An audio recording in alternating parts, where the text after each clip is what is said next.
Have your child help in preparing the fruits and veggies by washing and drying them. Or before you head into the kitchen, you could have them go on a nature walk or do a neighborhood exploration to see what insects they can discover along the way. Have your child cut out pictures of bugs from a magazine or look at some books that feature insects for inspiration. Your child could even draw a picture of an insect and color the different parts using colors of the rainbow. You can assist them in cutting or tearing the colorful veggies and fruits into various sizes and shapes. Talking with your child and modeling how to do this is a great way to build cognitive and executive functioning skills. You can also incorporate some mini nutrition information facts to reinforce that connection between their health and eating fruits and vegetables, such as what color fruits and vegetables are good for your eyesight, the oranges, the reds, the yellows, and what vegetables and fruits have bright colors. You could say carrots, peppers, tomatoes. So have fun creating and snacking together.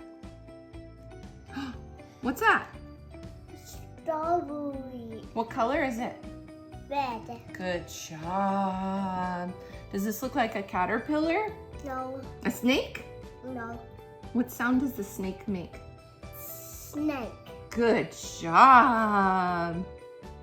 Fruits and vegetables contain vitamins and minerals that do amazing things for growing bodies. But there's also compelling evidence that eating a wide variety of plant foods in all the colors of the rainbow can help our bodies resist illness and disease. The rainbow of colors we see in fruits and vegetables come from antioxidant-rich chemicals that help protect the plant from invading bugs, bacteria, viruses, fungi, and environmental contaminants. These same plant chemicals, or phytochemicals, also protect us when we eat them. Each of the colors protects our bodies in different ways, so be sure to expose your family to plenty of reds, orange, yellows, green, blue, and purple plant foods, from fruits, veggies, herbs, and natural spices.